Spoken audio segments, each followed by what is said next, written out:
Good morning students. આજે આપણે chapter number 2માં વધારાના સ્વાધ્યાયમાં આગળ વધીએ. દાખલા નંબર 22 જોઈએ. આકૃતિમાં દર્શાવેલ વિદ્યુતભારની ગોઠવણીને વિદ્યુત ક્વાડ્રાપોલ કહે છે. ક્વાડ્રાપોલના અક્ષ પરના કોઈ એક બિંદુ પાસે R/A ગ્રેટર ધેન 1 માટે વિદ્યુત સ્થિતિમાનનો આધાર R પર શોધો. તમારા પરિણામોને વિદ્યુત ડાયપોલ અને વિદ્યુત મોનોપોલ સાથે સરખાવો.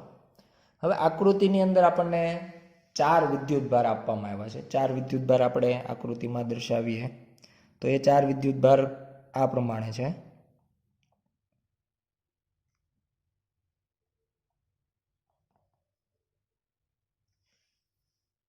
બિંદુઓને નામ પણ આપી દઈએ કે A, B અને C. તો એમાં એ બિંદુ છે એના ઉપર આપણે Q વિદ્યુતભાર મૂક્યો છે, પ્લસ Q. C બિંદુ છે, C બિંદુ પર પણ પ્લસ Q વિદ્યુતભાર મૂક્યો છે. જ્યારે B બિંદુ છે એના ઉપર આપણે 2 માઇનસ વિદ્યુતભાર મૂક્યા છે, માઇનસ Q અને માઇનસ Q. એટલે કે અહીંયા આપણે જોઈ શકીએ કે પ્લસ Q અને માઇનસ Q એક ડાયપોલ બનાવે છે, જ્યારે અહીંયા બીજો માઇનસ Q અને પ્લસ Q એ બીજી ડાયપોલ બનાવે છે. એટલે ટોટલ 4 વિદ્યુતભાર છે, 2 ડાયપોલ કહેવાય. એને બીજું એક નામ આપી શકાય ક્વાડ્રાપોલ. ક્વાડ્રા એટલે કે 4 સાથે સંકળાયેલો શબ્દ છે. 4 વિદ્યુતભારનું આખું તંત્ર બને છે, એટલે આપણે એને ક્વાડ્રાપોલ એવું નામ આપીએ છીએ. અને આ ચારેય વિદ્યુતભારોના કારણે બી બિંદુ જે છે એનું આપણે એવું કહી શકાય કે મધ્ય બિંદુ થશે. A અને B વચ્ચેનું અંતર A અને B અને C વચ્ચેનું અંતર પણ સ્મોલ a જેટલું લઈ લઈએ તો B બિંદુથી R જેટલા અંતરે આપણે કોઈ એક P બિંદુ વિચારીએ. તો P બિંદુએ આપણે સ્થિતિમાનનો આધાર Rના સંદર્ભમાં મેળવવાનો છે. તો P બિંદુએ સ્થિતિમાન મેળવવા જઈએ એના પહેલાં આપણે એક બાબત દર્શાવી દઈએ કે B બિંદુએ આપણે કુલ વિદ્યુતભાર -2Q વડે દર્શાવશું. -2Q, કારણ કે ટોટલ આપણે 2 માઇનસ વિદ્યુતભાર ત્યાં એક જ બિંદુએ મૂકેલા છે. તો P બિંદુએ કુલ સ્થિતિમાન મેળવવા માટે V = VA plus VB plus VC ત્રણેય બિંદુએ રહેલા વિદ્યુતભારનો જે સ્થિતિમાન P બિંદુએ મળે એના સરવાળાથી આપણે કુલ સ્થિતિમાન મેળવી શકાય. બધા જ બિંદુવત વિદ્યુતભાર છે તો બધાના P બિંદુથી અંતર જરૂર પડશે. તો A બિંદુનું P બિંદુથી અંતર થશે A થી B સુધીનું અંતર A અને B થી P સુધીનું R, એટલે A પ્લસ R. એટલે અહીંયાનું સ્થિતિમાન મળશે KQ upon R plus A. આ પ્રમાણે આપણે પહેલું જે છે એ દર્શાવી શકાય. બી બિંદુ માટે લખી શકાય કે વિદ્યુતભાર છે -2Q, એટલે માઇનસ પ્લસ જે છે માઇનસ વિદ્યુતભાર હોવાના કારણે માઇનસ થઈ જશે 2Q અપોન એનું અંતર સીધું જ આપણે R જેટલું છે એટલે R લઈ લઈએ. અને ત્રીજું C બિંદુએ પ્લસ વિદ્યુતભાર છે જેનું અંતર અહીંયા C થી P સુધીનું લેવાનું. C થી P નું નથી, પણ આપણી પાસે B થી P નું છે, એ છે R. એમાંથી જો આપણે આ અંતર બાદ કરી દઈએ A જેટલું તો બાકીનું જે અંતર છે એ આપણે આટલું દર્શાવી શકાય. એટલે એ થશે R માઇનસ A. એટલે કે વિદ્યુતભાર પ્લસ હોવાથી પ્લસ R માઇનસ A. આ પ્રમાણે આપણે ત્રણેયના સ્થિતિમાનો જે છે એ લખી શકીએ. અને હવે આપણે આના અંદર KQ કોમન લઈ લઈએ. તો KQ કોમન આવશે તો આ બંને પદ એવા છે કે જેમાં KQ છે તો એ આપણે સાથે લખીએ. પહેલા પદમાં રહેશે 1 અપોન R પ્લસ A. છેલ્લા પદની અંદર રહેશે 1 અપોન R માઇનસ A. અને વચ્ચેનું જે પદ છે એમાં રહેશે -2/R. તો આ પ્રમાણે આપણે સમીકરણ છે એમાં આ મુજબ દર્શાવી શકાય. હવે આપણે પહેલા બે પદ છે એમાં લસા લઈએ. કૌંસની બહાર રહેશે KQ પહેલા બે પદનો લસા આર પ્લસ એ અને આર માઇનસ એ એટલે R square minus a square. અહીંયા થશે આર માઇનસ એ પ્લસ આર પ્લસ એ. છેલ્લું પદ જેમ જેમ જ લખી દઈએ 2/r. અહીંયા માઇનસ એ અને પ્લસ એ 0 થઈ જશે એટલે કે ક્યુ કૌંસમાં આર પ્લસ આર એટલે 2r divide by r square minus a square minus 2/r. અને હવે ફરીથી આપણે અંદર કૌંસની અંદર લસા લઈએ તો લસા થશે આર કૌંસમાં r square minus a square. આ લસા થશે. અહીંયા થશે 2r સ્ક્વેર માઇનસ આર અહીંયા ગુણાશે r square minus a square અહીંયા ગુણાશે એટલે પહેલું પદ માઇનસ થઈ જશે minus 2r square plus minus minus plus 2a square. તો આ પ્રમાણેનો આપણને પદ મળશે જેમાં 2r સ્ક્વેર પ્લસ માઇનસ હોવાથી કેન્સલ એટલે અંતે જવાબ આપણને મળશે કે ક્યુ 2a square divide by r કૌંસમાં r square minus a square. અને અહીંયા આપણને રકમની અંદર જે કન્ડિશન આપી છે કે R upon A very very greater than 1 હોય તો એના ઉપરથી આપણે R is very greater than A હોય તો R square is very greater than A square અને કન્ડિશન મૂકીએ તો એના ઉપરથી આપણને જવાબ મળશે કે ક્યુ 2a સ્ક્વેર અપોન આર સ્ક્વેરની સાપેક્ષે એ સ્ક્વેરને અવગણીએ એટલે આર ઇન્ટુ આર સ્ક્વેર એટલે આર ક્યુબ. તો આ પ્રમાણે આપણે સ્થિતિમાન જે છે એ મેળવી શકીએ. કન્ડિશન આપણે વાપરી છે R square very greater than A square હોવાના કારણે આ એ સ્ક્વેરને અવગણીએ બાદબાકી હોવાથી એટલે આર ક્યુબ થઈ જશે. બીજી મહત્વની બાબત કે અહીંયા આપણને જે ક્યુ ઇન્ટુ 2a સ્ક્વેર મળે એને આપણી જે ક્વાડ્રાપોલ છે એને ક્વાડ્રાપોલ મોમેન્ટ વડે દર્શાવવામાં આવે. 2a સ્ક્વેર ક્યુ જેને ક્વાડ્રાપોલ મોમેન્ટ વડે દર્શાવશું.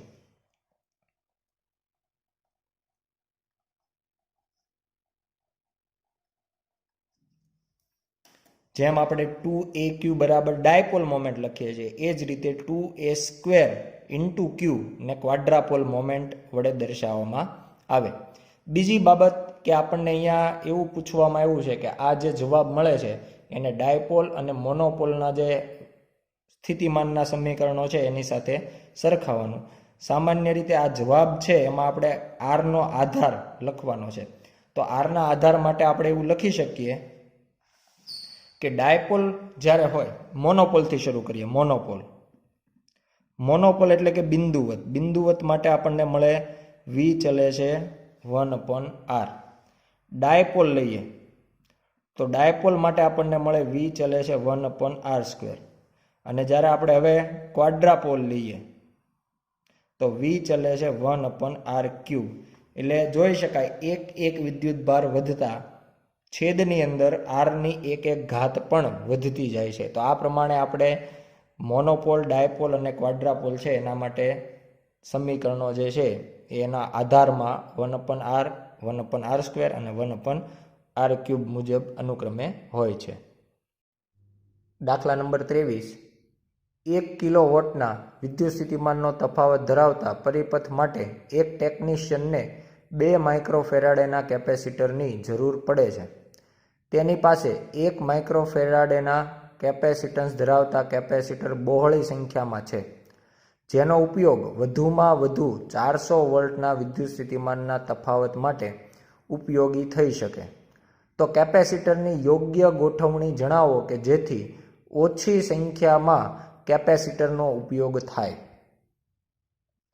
તો અહીંયા આપણે એવું કહી શકીએ કે આપણે 2 માઇક્રોફેરાડેની જરૂર છે પણ આપણી પાસે એવો કેપેસિટર નથી, 1 ફેરાડવાળું જ કેપેસિટર છે. તો આના માટે અને આ જે 1 માઇક્રોફેરાડવાળું કેપેસિટર છે માત્ર 400 વોલ્ટ જેટલો વિદ્યુત સ્થિતિમાન જે છે એટલો જ ઉપયોગમાં લઈ શકાય. એના કરતાં જો વધારે હશે તો આપણું કેપેસિટર બળી જશે. અને આપણે આ જે કેપેસિટર છે 1 કિલોવોટ એટલે કે 1000 વોલ્ટના સપ્લાય સાથે વાપરવાના છે. તો એના માટે પહેલાં તો આપણે એવું કંઈક કરવું પડે કે જ્યારે કેપેસિટરનું આપણે જોડાણ કરશું ત્યારે એક કેપેસિટરના ભાગમાં માત્ર 400થી ઓછા વોલ્ટેજ આવી શકે. અને વોલ્ટેજ જ્યારે ઘટાડવા હોય ત્યારે આપણે કેપેસિટરને હંમેશા શ્રેણી જોડાણમાં જોડતા હોઈએ. જો સમાંતરમાં જોડીએ તો બધાને બેટરીના વોલ્ટેજ જેટલા જ વોલ્ટેજ મળવાના છે. એટલે પહેલું એક કામ કે આપણે એવું કરીએ કે n જેટલા કેપેસિટરને એક હારમાં શ્રેણીમાં જોડાણ કરીએ. હવે આ ઓછામાં ઓછા વાપરવાના છે એટલે ઓછામાં ઓછા કેટલા કેપેસિટર જોડવા પડે? તો કે એના માટે આપણને ખબર છે કે જ્યારે સમાન કેપેસિટન્સ ધરાવતા કેપેસિટરને આપણે શ્રેણીમાં જોડીએ તો એને મળવાના જે સ્થિતિમાન છે, વોલ્ટેજ જે છે એ પણ સમાન હોય. એટલે બધાને સમાન સ્થિતિમાન મળશે.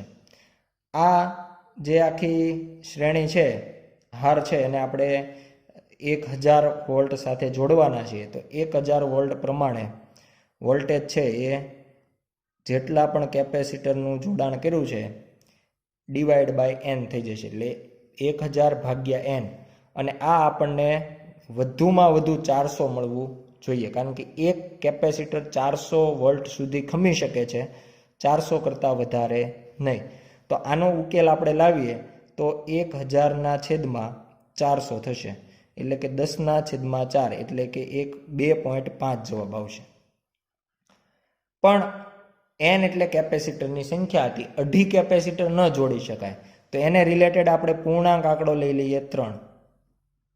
એટલે આનાથી આપણે કેપેસિટરના જોડાણ દ્વારા સમજાવવાનો પ્રયત્ન કરીએ કે આ પ્રમાણે જો હું 3 કેપેસિટર હોય એને હું 1000 વોલ્ટની બેટરી સાથે જોડું તો હવે દરેકના કિસ્સામાં દરેકના ભાગની અંદર માત્ર 333 વોલ્ટ જ આવશે. સમાન કેપેસિટન્સ હોવાના કારણે વોલ્ટેજ પણ સમાન રીતે વહેંચાઈ જાય.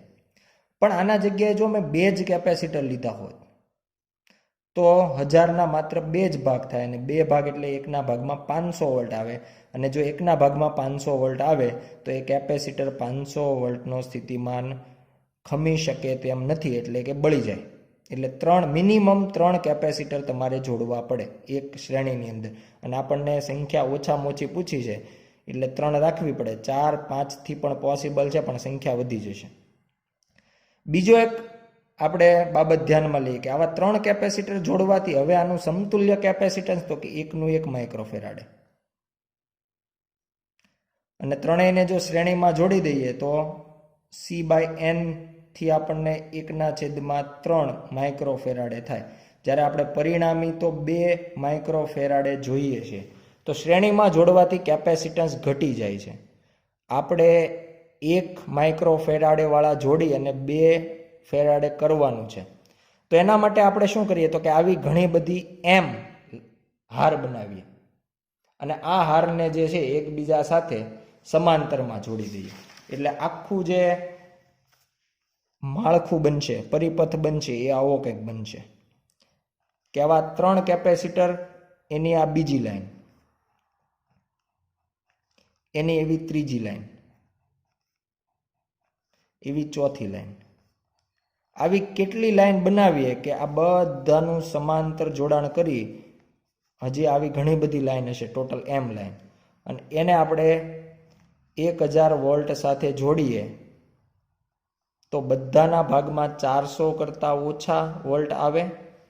ઉપરાંત આ બધાનું ટોટલ 2 માઇક્રોફેરાડે જેટલું કેપેસિટન્સ આપણને મળે. એટલે 400 કરતાં ઓછા માટે 3 એ આપણે ધ્યાનમાં લઈ લીધા. પણ આવી કેટલી લાઈન કરીએ તો 2 માઇક્રોફેરાડે. એક લાઈનનું કેટલું થશે તો 1/3 માઇક્રોફેરાડે. અને સમાંતરમાં કરીએ એટલે જેટલી પણ લાઈન હોય એટલા ગણું થાય. આપણે ટોટલ એમ લાઈન કરીએ છીએ એટલે ટોટલ હવે એમ ગુણ્યા એક લાઈનનું 1/3 માઇક્રોફેરાડ. ટોટલ ગુણાકાર આપણને સમતુલ્ય પ્રમાણે 2 ફેરાડ મળવો 2 માઇક્રોફેરાડ મળવો જોઈએ. એટલે આમાં બે વસ્તુઓ આપણે મેળવવાની છે, એક એન અને બીજું એમ. એન થી આપણે વોલ્ટેજ છે એ ઘટાડીએ છીએ અને એમથી કેપેસિટન્સ વધારીએ છીએ. બંને વસ્તુઓ ધ્યાનમાં લેવાની છે. તો એમની ગણતરી કરીએ તો માઇક્રો માઇક્રો કેન્સલ થઈ જશે અને 3 જે છે એ પહેલી બાદ જશે. એટલે કે ટોટલ આવી 6 લાઈન જે છે આપણે કરવી પડે. અને 6 લાઈનની અંદર બધામાં ટોટલ 3 કેપેસિટર એટલે 6 લાઈન અને 3 કેપેસિટર એટલે ટોટલ 18 કેપેસિટરની મદદથી આપણે માગેલ જરૂરી જે બાબત છે એ પૂરી પાડી શકાય. એક લાઈનની અંદર 3 અને એવી ટોટલ 6 લાઈન કરવાથી આપણે 2 માઇક્રોફેરાડેનું કેપેસિટન્સ ઉપરાંત 1000 વોલ્ટની સપ્લાય સાથે આવું નેટવર્ક છે એ વાપરી શકાય. દાખલા નંબર 24 જોઈએ. એક 2 ફેરાડે કેપેસિટન્સ ધરાવતા સમાંતર પ્લેટ કેપેસિટરની પ્લેટનું ક્ષેત્રફળ શોધો. અહીં 2 પ્લેટ વચ્ચેનું અંતર 0.5 સેન્ટીમીટર આપેલ છે. તમારા જવાબ પરથી તમને એવો અનુભવ પણ મળશે કે સાદા કેપેસિટન્સ શા માટે માઇક્રોફેરાડે અથવા તેનાથી ઓછી રેન્જના હોય છે. જોકે વિદ્યુત વિભાજ્ય કેપેસિટર પાસે પ્રમાણમાં વધારે કેપેસિટન્સ 0.1 ફેરાડે હોય છે. અહીંયા આપણને એક કેપેસિટન્સનું મૂલ્ય આપ્યું છે, સમાંતર પ્લેટ કેપેસિટર છે અને એના માટે આપણે એનું પ્લેટનું ક્ષેત્રફળ કેટલું હોય એ મેળવવાનું છે. 2 પ્લેટ વચ્ચેનું અંતર પણ આપી દેવામાં આવ્યું છે. તો આપણે કેપેસિટન્સનું સૂત્ર લઈએ, C = ε0A/d અને એના ઉપરથી આપણે એને સૂત્રનો કરતા બનાવીએ તો A = CD/ε0.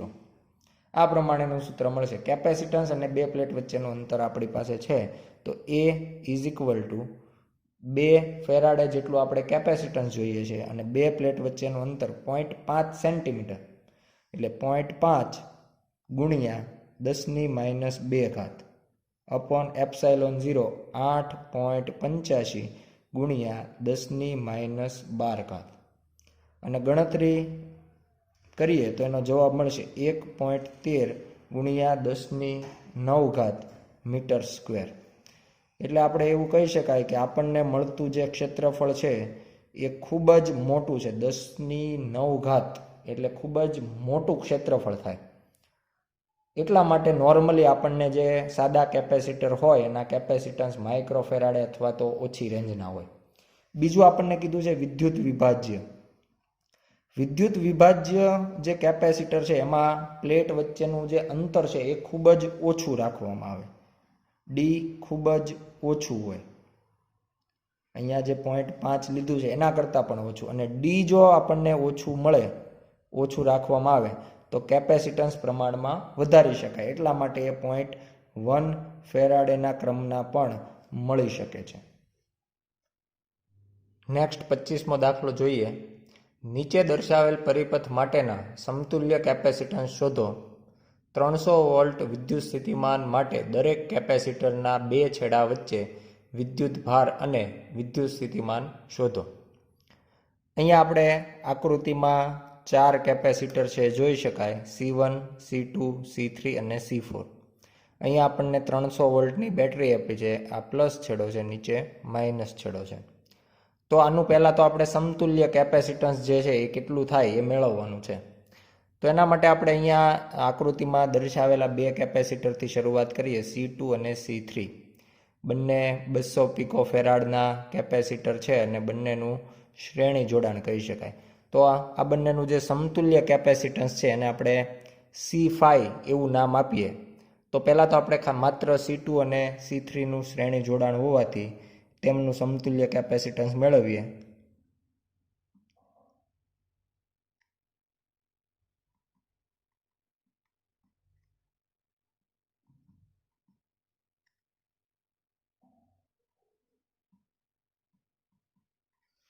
તો એના માટે સમતુલ્ય કેપેસિટન્સ છે એ જો આપણે C5 કહેતા હોય તો 1/C5 is equal two 1/C2 plus 1/C3 શ્રેણી જોડાણનું આપણે સમીકરણ અહીંયા વાપર્યું છે. આના ઉપરથી આપણે બંનેની કિંમતો સમાન જ છે એટલે 1/200 વત્તા 1/200 એટલે થશે 2/200 અને 2/200 એટલે એને આપણે કહી શકીએ 1/100. એના માટે આ 1/C5 થયું. તો આના ઉપરથી C5 જે છે એ વ્યસ્ત લઈ લઈએ તો આપણને મળશે 100 પિકોફેરાડ. એટલે આ પ્રમાણે આપણે C2 અને C3 જે છે એનું સમતુલ્ય કેપેસિટન્સ દર્શાવી શકાય. એની આકૃતિ આ મુજબની દર્શાવી શકાય. હવે અહીંયા આપણે બેટરી આ બે છેડા વચ્ચે જોડેલ હોવાથી આ બંને જે કેપેસિટર છે એનું સમાંતર જોડાણ છે દર્શાવી શકાય. જો આ બંને છેડાઓ આગળ જતા ને બેટરી C4ની નીચે જોડેલી હોત તો ત્રણેય કેપેસિટરનું સમાંતર જોડાણ થાય, પરંતુ બેટરી આ બે છેડા વચ્ચે હોવાથી C1 અને C5 નું સમાંતર જોડાણ થશે. અને C1 અને C5 તો C1ની વેલ્યુ 100 પિકોફેરાડે, C5ની વેલ્યુ પણ આપણે હમણાં મેળવી 100 પિકોફેરાડે. તો હવે આપણે C1 અને C5 ના સમાંતર જોડાણનું સમતુલ્ય કેપેસિટન્સ મેળવીએ અને એને આપણે જો C6 એવું નામ આપીએ તો જે C6 છે એ થશે C1 પ્લસ C5. તો આ પ્રમાણે બંનેના સરવાળાથી સમાંતર જોડાણ હોવાથી બંનેના સરવાળાથી આપણને C6 મળશે. તો બંનેનું કેપેસિટન્સ 100 પિકોફેરાડ છે તો ટોટલ આપણને મળશે 200 પિકોફેરાડ. એટલે આ પ્રમાણે આપણે C6 જે છે એ મેળવી શકાય. અને હવે આ બંનેનું જે સમતુલ્ય આપણને C6 મળ્યું એનું C4 સાથેનું જોડાણ આકૃતિમાં જોઈએ તો બંનેનું શ્રેણી જોડાણ થઈ જશે. C6 અને C4નું અહીંયા આપણને શ્રેણી જોડાણ મળશે. એટલે બંનેનું શ્રેણી જોડાણ એમાં C6ની વેલ્યુ છે 200 પિકોફેરાડ, C4ની વેલ્યુ જે છે એ 100 પિકોફેરાડ. તો હવે આપણે કુલ આખા પરિપથનું સમતુલ્ય મેળવીએ તો C6 અને C4ના શ્રેણી જોડાણનું સમતુલ્ય capacitance 1/C is equal to 1/C6 plus 1/C4. એટલે આ પ્રમાણે બંનેના વેલ્યુઓ મૂકી અને આપણે ગણતરી કરીએ તો C6ની વેલ્યુ છે 200 પિકોફેરાડ અને C4 100 પિકોફેરાડ. 200 જે છે એ લસા લઈ શકાય અને 1+2 એટલે આપણને ટોટલ મળશે 3/200 અને એનો આ આપણને 1/C મળશે. આના ઉપરથી જો C મેળવીએ તો 200/3 પિકોફેરાડ. તો આ પ્રમાણે આપણે આખા પરિપથનું સમતુલ્ય કેપેસિટન્સ છે એ આ મુજબ મેળવી શકીએ. હવે અહીંયા આપણે કેપેસિટન્સના મૂલ્ય અને વોલ્ટેજના મૂલ્ય પરથી ટોટલ કુલ બેટરીમાંથી કેટલો વિદ્યુત ભાર જે છે એ કેપેસિટર ઉપર જશે અથવા પરિપથમાં કેટલો વિદ્યુત ભાર જશે એ મેળવવું હોય તો એના માટે આપણે કેપેસિટન્સનું જે સૂત્ર છે એ વાપરી શકાય. તો અહીંયા આપણે વિદ્યુત ભાર માટેની ગણતરી દર્શાવીએ તો C is equal two Q/V પરથી Q is equal to CV. Cની વેલ્યુ છે 200/3 ગુણ્યા 10⁻12 ગુણ્યા Vની વેલ્યુ છે 300 વોલ્ટ. એટલે અહીંયા 3 જે છે એ કેન્સલ થઈ જશે એટલે અહીંયા આવશે 100. એટલે 2 અહીંયા ટોટલ 10⁴ એવું ગણી શકાય. 2 0 અને આ 2 0 એટલે ટોટલ 10⁴ એટલે ટોટલ વિદ્યુતભાર માટે આપણે લખવું હોય તો Q is equal two 2 × 10⁻⁸ coulomb. આટલો વિદ્યુતભાર જે છે એ પરિપથમાં બહાર નીકળશે. તો આપણે આકૃતિની મદદથી સમજીએ કે કયા કેપેસિટર ઉપર કેટલો વિદ્યુતભાર આવશે. તો હવે આ આપણે જે કેપેસિટન્સ વાપર્યું છે એ સમતુલ્ય વાપર્યું. સમતુલ્ય માટે આપણે આ આકૃતિમાં ધ્યાનમાં લઈએ કે આ બંનેનો કેપેસિટન્સ C થાય છે. તો અહીંયા બેટરીના 300 વોલ્ટની જે બેટરી આપી છે એના નેગેટિવમાંથી સૌ પ્રથમ ઇલેક્ટ્રોન C4ની એક પ્લેટ છે એને નેગેટિવ, એટલે આમાંથી જે નેગેટિવમાંથી નીકળતો વિદ્યુતભાર ખરેખર ઇલેક્ટ્રોનના લીધે વિદ્યુતભાર તરીકે ગતિશીલ હોય તો ઇલેક્ટ્રોન હોય તો ઇલેક્ટ્રોન પહેલાં C4 પર જમા થશે. એટલે આના ઉપર ટોટલ આપણે જે હમણાં બતાવ્યો એટલો Q વિદ્યુતભાર જમા થશે. એટલે જે બેટરીમાંથી નીકળે છે એ આપણે Q4 તરીકે પણ દર્શાવી શકાય. એટલે Q is equal two Q4 દર્શાવી શકાય. આટલો જ સામેની પ્લેટ ઉપર ધન થશે. હવે કઈ રીતે ધન થશે તો કે આ પ્લેટ ઉપર જે વિદ્યુતભાર આવ્યો છે નેગેટિવ એ બીજી પ્લેટના ઇલેક્ટ્રોન ઉપર અપાકર્ષી બળ લગાડે એટલે એ ઇલેક્ટ્રોન જે છે એ દૂર થશે. અને આ જે ઇલેક્ટ્રોન દૂર થશે એ ઇલેક્ટ્રોન હવે પછી C6 ને મળશે. પણ C6 જે છે એ શરૂઆતની આકૃતિમાંનું કોઈ કેપેસિટર નથી. એ કોઈ બે કેપેસિટરનું સમતુલ્ય કેપેસિટર છે. એટલા માટે આપણે એના આગળની આકૃતિ જોઈએ તો બેટરીમાંથી અહીંયા C4 ને મળશે Q, એક પ્લેટ નેગેટિવ બીજી પોઝિટિવ એટલા માટે થઈ કે અહીંયાના ઇલેક્ટ્રોન અહીંયા સુધી આવ્યા. આ કોઈ જંકશન બિંદુ આપણને મળે છે. હવે આગળ જતાં આપણે એવું કહી શકાય કે અહીંયાથી વિદ્યુતભાર જે છે એ અલગ અલગ કેપેસિટર ઉપર જવાનો છે. પણ આપેલ બંને કેપેસિટર C1 અને C5 એ બંને કેપેસિટર જે છે એ આપણને ખ્યાલ છે કે સમાંતર જોડાણમાં છે. અને જો બંને કેપેસિટર સમાંતર જોડાણમાં હોય તો આપણે કહી શકાય બંનેના વોલ્ટેજ સરખા હોય, જે કંઈ હોય તે. બીજી મહત્વની બાબત કે અહીંયા બંનેનું કેપેસિટન્સ પણ સરખું છે. એટલે C બરાબર Q/V પરથી આપણે કહી શકાય આપેલ બંને કેપેસિટરના વોલ્ટેજ પણ સરખા છે, સાથે સાથે બંનેના કેપેસિટન્સ પણ સરખા છે. તો આવું ત્યારે જ બને કે જ્યારે બંને પરનો વિદ્યુતભાર પણ સરખો હોય. અને અહીંયા જંકશન પાસે વિદ્યુતભારની વહેંચણી થશે એટલે ટોટલ આવેલો Q જે છે એ C1 ઉપર જમા થશે Q/2 અને એટલો જ C5 ઉપર જમા થશે Q/2.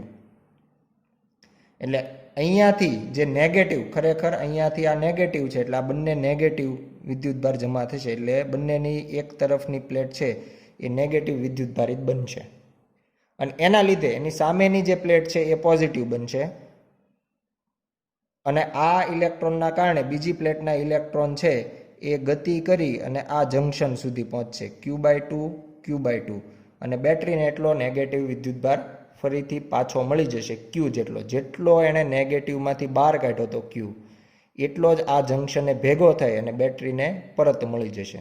તો આના ઉપરથી હવે આપણે C1 માટેનો જો વિદ્યુતભાર Q1 હોય તો Q1 બરાબર Q/2 એટલે કુલ જે નીકળેલો છે એના કરતાં અડધો આપણે C1 માટે દર્શાવી શકાય. C5 ને પણ એટલો મળશે, પણ C5 જે છે એ મૂળ આપણું જે નેટવર્ક છે એમાંનું કોઈ કેપેસિટર નથી. તો C5 ની જગ્યાએ આપણને ખબર છે કે C2 અને C3 જોડાયેલા છે. તો ફરીથી આપણે અહીંયા વાત કરીએ કે આ પ્લેટ નેગેટિવ છે, સામેની પોઝિટિવ છે. આ બિંદુ સુધી Q વિદ્યુતભાર આવે છે, ઉપર Q/2 જાય છે, અહીંયા Q/2 આવે છે. એ પહેલાં કોને મળશે તો કે C2 પ્લેટ. C2 અને C3 બંને શ્રેણી જોડાણમાં છે અને શ્રેણી જોડાણમાં હંમેશા વિદ્યુતભાર છે સમાન રહેશે. એટલે પહેલાં -Q/2 આ પ્લેટને મળશે. એના લીધે બીજી પ્લેટ ઉપર +Q/2 આવશે અને એના ઇલેક્ટ્રોન બીજી પ્લેટ ઉપર સામે જશે એટલે -Q/2. એટલે બંને ઉપર -Q/2 હતો. તો આના માટે આપણે એવું કહી શકાય કે C2 અને C3 એ બંને કેપેસિટરને પણ Q/2 જેટલો વિદ્યુત ભાર છે એ મળશે. હવે આપણે આ આકૃતિ દ્વારા સમજાય એને આપણે સમીકરણના સ્વરૂપમાં દર્શાવીએ. જે પહેલા તો આપણે તો એના માટે આપણે ટોટલ વિદ્યુત ભાર મેળવી લીધો છે.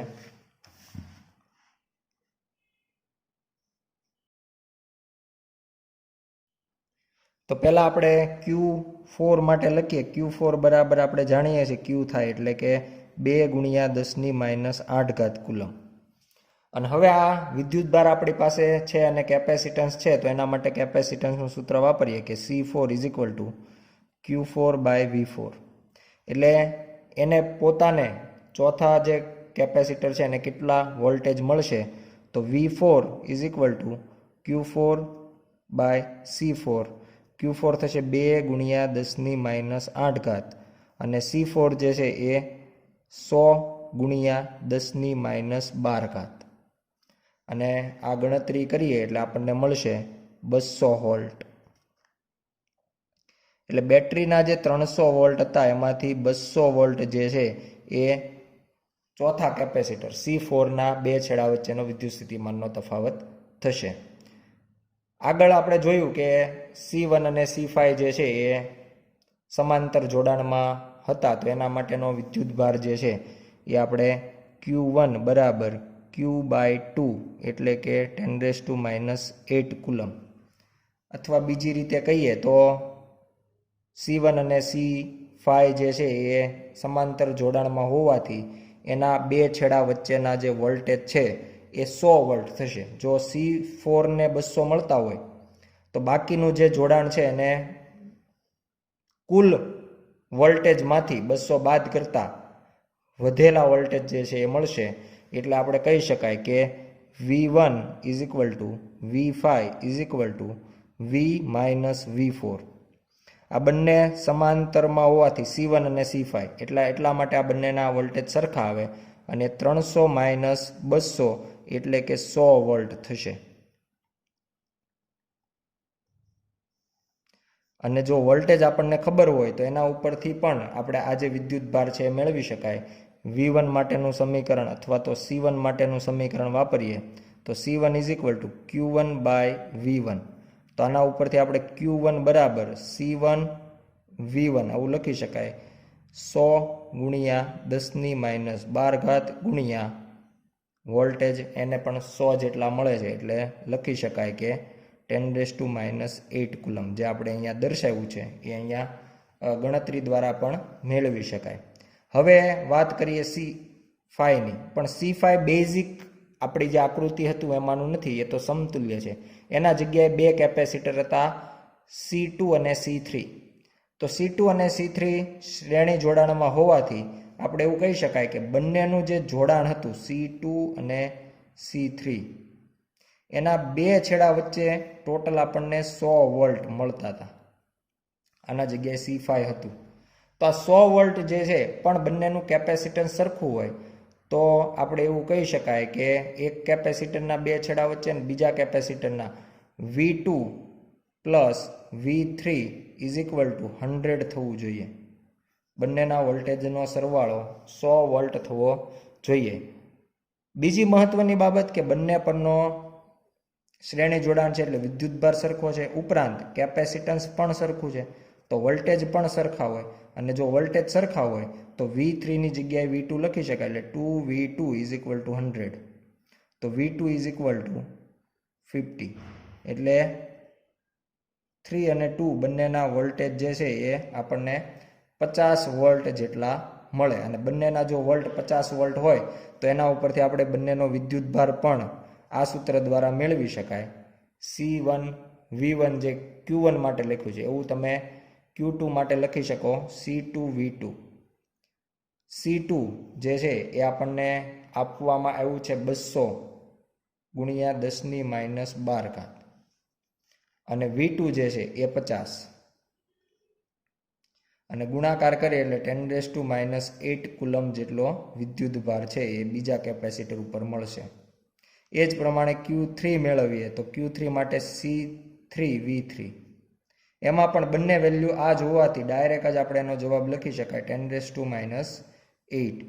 એટલે વોલ્ટેજ મુજબ ગણતરી કરીને પણ પહેલાં આપણે બંનેના વોલ્ટેજ મેળવી લીધા અને પછી આપણે બંને પરનો વિદ્યુત ભાર છે એ પણ મેળવી શકાય.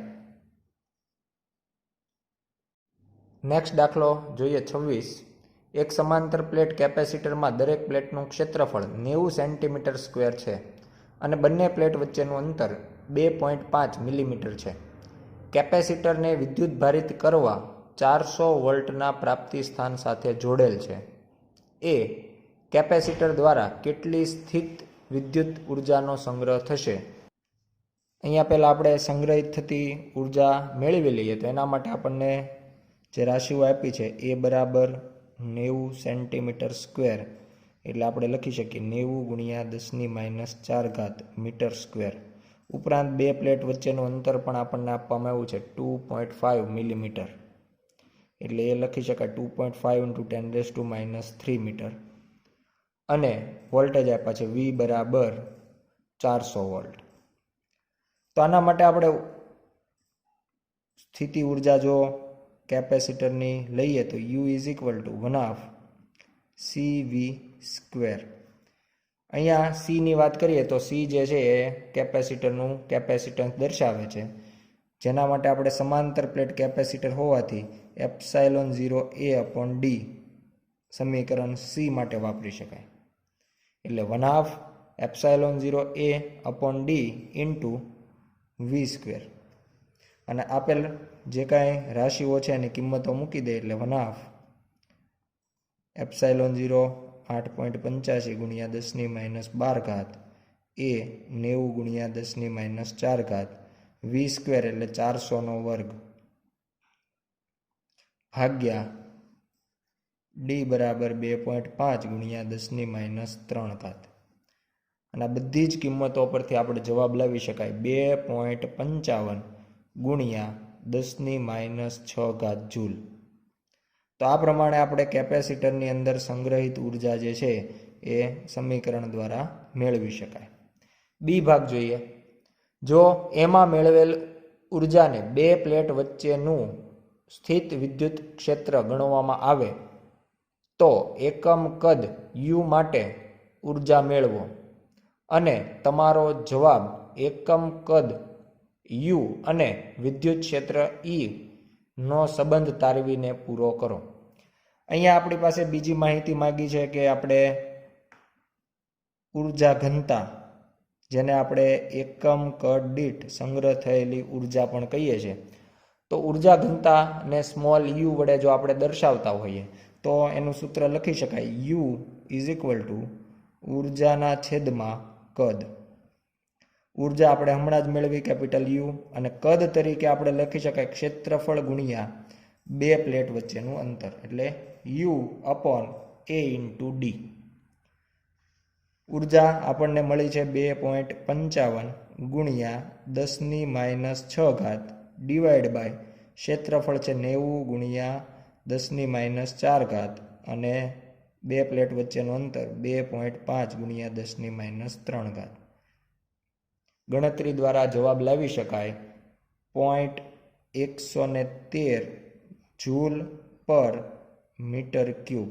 તો આ પ્રમાણે આપણે ઉર્જા ઘનતા અથવા તો એકમ કદ દીઠ સંગ્રહિત ઉર્જા છે એ મેળવી શકાય.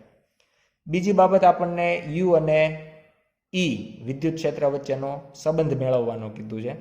તો એના માટે આપણે જે ઉપર સમીકરણ લખ્યું છે એને સમીકરણથી શરૂઆત કરીએ. U/A × d. U માટેનું સૂત્ર આપણે ઉપર જોયું છે એ સમીકરણ અહીંયા ધ્યાનમાં લઈએ. 1/2 ε0A/d × V². અહીંયા V જે છે વિદ્યુત સ્થિતિમાનનો તફાવત છે, એટલે 1/2 ε0A/d × V².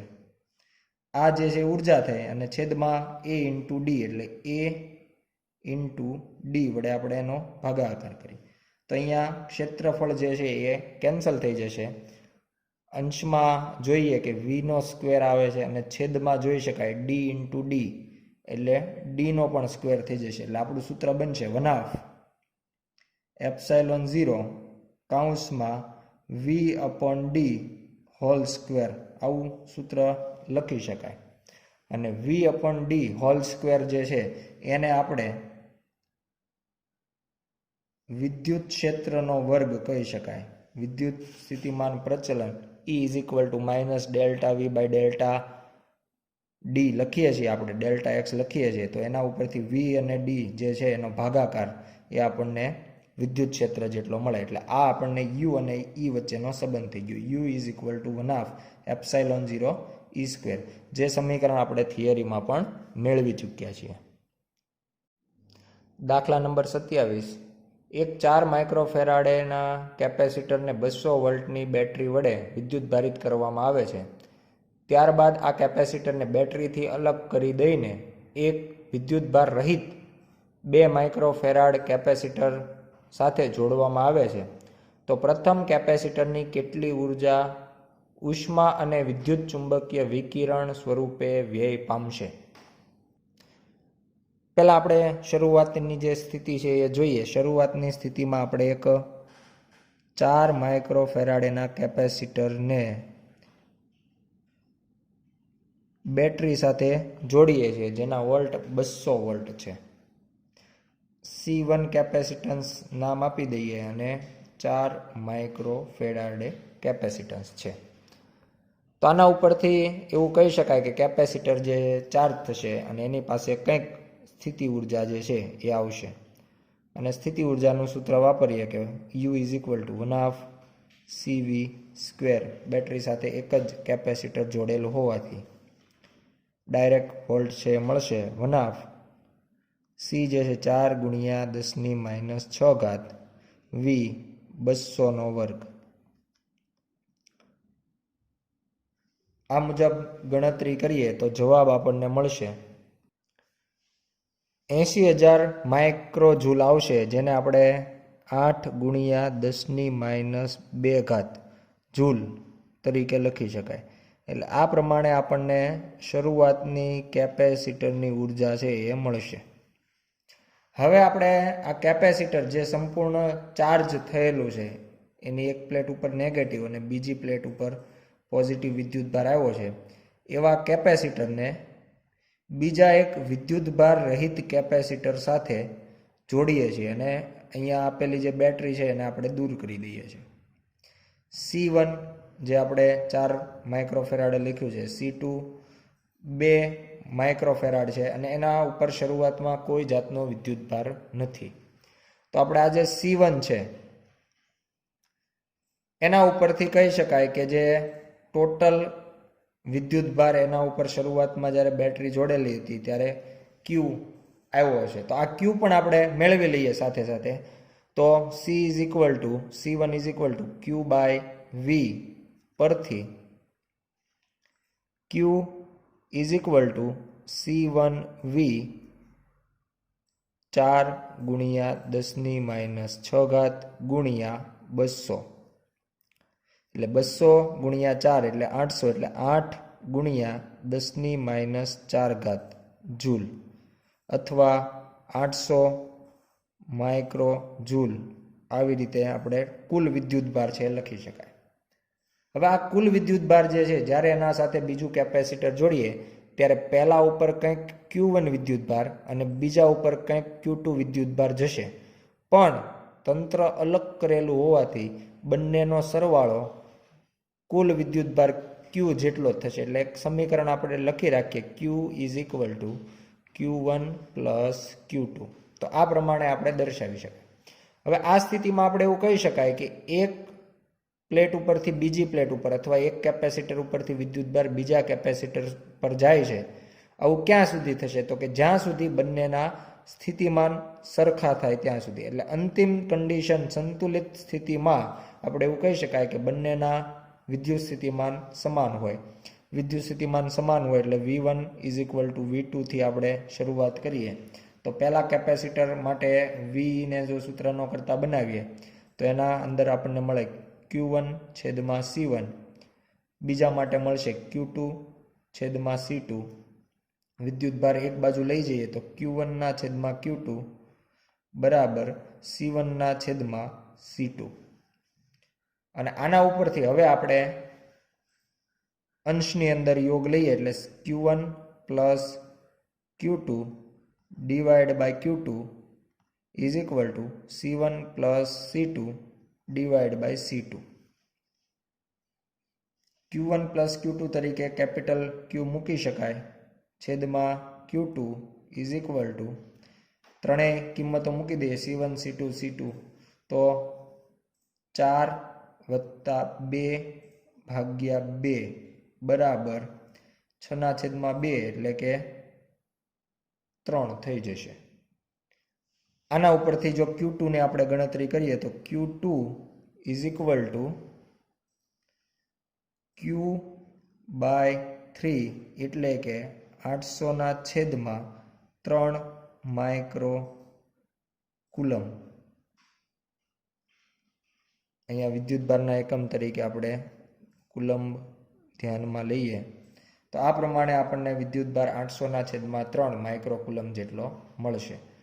આ જ રીતે આપણે Q1 મેળવીએ તો હવે સીધું જ આ સમીકરણ મુજબ Q1 is equal two Q minus Q2 is equal two 800 minus 800/3 એટલે જવાબ મળશે 1600/3 માઇક્રો કુલમ. તો આ પ્રમાણે આપણને C1 અને C2 જે કેપેસિટર છે એમના પરના બંને પરના વિદ્યુતભાર જે છે આપણને મળી ગયા છે. હવે વિદ્યુતભાર અને કેપેસિટન્સ જો આપણી પાસે હોય તો એ બંને કેપેસિટરની ઉર્જા પણ મેળવી શકાય. અહીંયા જ્યારે વિદ્યુતભાર એક કેપેસિટર ઉપરથી બીજા કેપેસિટર પર આવ્યો હોય ત્યારે બંનેના વોલ્ટેજ જે છે એ શરૂઆતના વોલ્ટેજ કરતાં બદલાઈ ગયા હોય એટલે અંતિમ વોલ્ટેજ આપણી પાસે નથી. એટલે આપણે વોલ્ટેજ વગરનું જે સૂત્ર છે Q²/2C એની મદદથી ઉર્જા મેળવીએ. બંનેની ઉર્જા તો પહેલા કેપેસિટર માટે આપણે U1 લખતા હોઈએ તો Q1²/2C1 Q1² એટલે કે 1600/3 ગુણ્યા 10⁻6 આખાનો વર્ગ ભાગ્યા 2 ગુણ્યા 4 ગુણ્યા 10⁻6. જવાબ મળશે 3.56 ગુણ્યા 10⁻6 જૂલ. 3.56 ગુણ્યા 10⁻2 જૂલ. એ જ પ્રમાણે U2 માટે ગણતરી કરીએ તો U2 બીજા કેપેસિટરની ઉર્જા Q2²/2C2 તો એનો વિદ્યુતભાર છે 800/3 ગુણ્યા 10⁻6 આખાનો વર્ગ ભાગ્યા 2 ગુણ્યા 2 ગુણ્યા 10⁻6 અને ગણતરી કરીએ તો જવાબ આવશે 1.78 ગુણ્યા 10⁻2 જૂલ. તો આ પ્રમાણે આપણે બંને કેપેસિટરની ઉર્જા છે એ મેળવી લીધી. અને હવે કુલ ઉર્જા જો મેળવીએ આ સ્થિતિમાં કુલ ઉર્જા જે છે એને આપણે જો U' એવું નામ આપીએ તો U1 પ્લસ U2 થશે. એટલે બંનેનો સરવાળો પહેલી ઉર્જા છે 3.56, બીજી ઉર્જા છે 1.78 અને ગુણ્યા 10⁻2 બંનેમાંથી કોમન અને ગણતરી કરીએ તો કુલ ઉર્જા થશે 5.34 ગુણ્યા 10⁻2 જૂલ. અને હવે ગુમાવાતી ઉર્જા લઈએ. ગુમાવાતી ઉર્જા એટલે અંતિમ માઇનસ પ્રારંભિક ડેલ્ટા U વડે દર્શાવીએ તો ખરેખર તો અંતિમ માઇનસ પ્રારંભિક થાય પણ આપણે મોટામાંથી નાની જે ઉર્જા છે એ બાદ કરીએ તો શરૂઆતની ઉર્જા 8, અંતિમ ઉર્જા 5.34 ગુણ્યા 10⁻2 કોમન તો જવાબ આપણને મળશે 2.66 ગુણ્યા 10⁻2 જૂલ. તો આ પ્રમાણે ગુમાવાતી ઉર્જા છે એ મેળવી શકાય. ખરેખર તો અંતિમ માઇનસ પ્રારંભિક કરીએ તો -2.66 ગુણ્યા 10⁻² આવે. જ્યાં આગળ જે ઋણ નિશાની આવશે એ જ આપણને ગુમાવાય છે એવો ઉલ્લેખ કરશે. દાખલા નંબર 28. દર્શાવો કે કોઈ સમાંતર પ્લેટ કેપેસિટરની દરેક પ્લેટ પર લાગતું બળનું મૂલ્ય 1/2 Q × E જેટલું હોય છે, જ્યાં Q કેપેસિટર પર રહેલો વિદ્યુતભાર અને E બે પ્લેટ વચ્ચે રહેલા વિદ્યુત ક્ષેત્રનું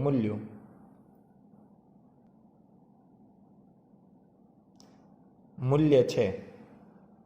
અહીં 1/2ના ગુણાંકનું મૂળભૂત કારણ જણાવો. પહેલાં આપણે કોઈ એક સમાંતર પ્લેટ કેપેસિટર વિચારીએ તો આ પ્રમાણે આપણે કોઈ એક સમાંતર પ્લેટ કેપેસિટર ધ્યાનમાં લઈએ.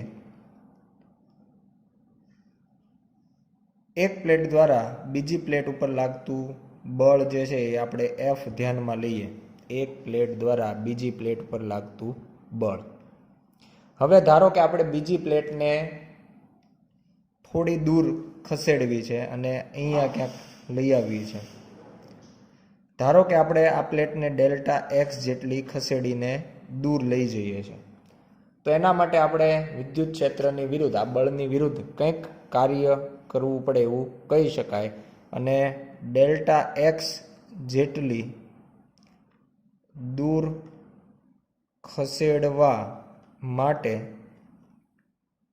કરવું પડતું કાર્ય ધ્યાનમાં લઈએ, W કહીએ, તો F × dx બળ ગુણ્યા સ્થાનાંતર મુજબ W = F × Δx લખી શકાય. આવું કરવાના કારણે આપણે એવું કહી શકાય કે કેપેસિટરની ઉર્જામાં વધારો થશે. કેપેસિટરની ઉર્જાનું સૂત્ર આપણે લઈએ Q²/2C. તેમાં બે પ્લેટ વચ્ચેનું અંતર જો વધે તો એનું કેપેસિટન્સ ઘટે, અને જો કેપેસિટન્સ ઘટે તો ઉર્જા જે છે એ વધશે, એટલે કેપેસિટરની ઉર્જામાં વધારો થાય. બીજું એવું પણ કહી શકાય, આપણે કરેલું કાર્ય કેપેસિટરને ઉર્જામાં વધારો કરશે. તો એ જે વધારો થશે એ કેટલો હશે? તો એના માટે આપણે એવું કહી શકાય કે ઉર્જા ઘનતાનો આપણે ઉપયોગ કરીએ. ઉર્જા ઘનતા U = U/કદ. બીજી રીતે જો ફેરફારના વધારાના સ્વરૂપમાં વાત કરીએ તો ΔU/ΔV. અહીંયા આ જે V છે એ કદનો ફેરફાર છે. કદમાં જેમ ઉર્જામાં થતો ફેરફાર છે એમાં કદમાં થતો ફેરફાર પણ લખી શકાય. તો ΔU એટલે ઉર્જામાં થતો વધારો, U × ΔV. ΔV એટલે એ કદનો ફેરફાર. U અને કદના ફેરફાર તરીકે પ્લેટનું ક્ષેત્રફળ તો એનું જ છે, પણ વધારો કેટલો થયો હશે? તો કે બે પ્લેટ વચ્ચેના અંતરમાં જે ફેરફાર થયો એટલે Δx. એટલે U એ Δx જેટલો ઉર્જામાં ફેરફાર થયો. અને આ ઉર્જાનો ફેરફાર એટલે આપણે કરેલું કાર્ય. એટલે W = ΔU જે છે એ લખી શકાય. W = F dx અને U = UA Δx. Δx બંને બાજુ કેન્સલ થઈ જશે, એટલે F = U × A. હવે અહીંયા આપણે યુનું જે સમીકરણ છે, U એટલે કે ઉર્જા ઘનતા, ઉર્જા ઘનતાનું આપણી પાસે સમીકરણ છે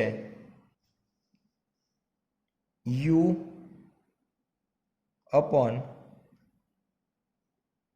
× D. ઉર્જાના છેદમાં કદ અને ગુણ્યા A એટલે A. અહીંયા એક જે A છે એ કેન્સલ થઈ જશે. તો F બરાબર લખી શકાય કે U કેપેસિટરની ઉર્જા એટલે 1/2 CV² / D = 1/2. અહીંયા આપણે સી વી સ્ક્વેર છે એમાંથી આપણે આ રીતે લખીએ સી વી અને આ એટલે વી સ્ક્વેરને આપણે છૂટો પાડીએ અને વી બાય ડી આવું લખી દઈએ એટલે 1/2 c v square by d જે હતું એ. તો અહીંયા સીવી જે છે એ સીવીને આપણે કેપેસિટરની પ્લેટ પરનો વિદ્યુતભાર કહી શકીએ ક્યુ અને વી બાય ડી જે છે એને આપણે વિદ્યુત ક્ષેત્ર ઈના સ્વરૂપમાં લખી શકાય.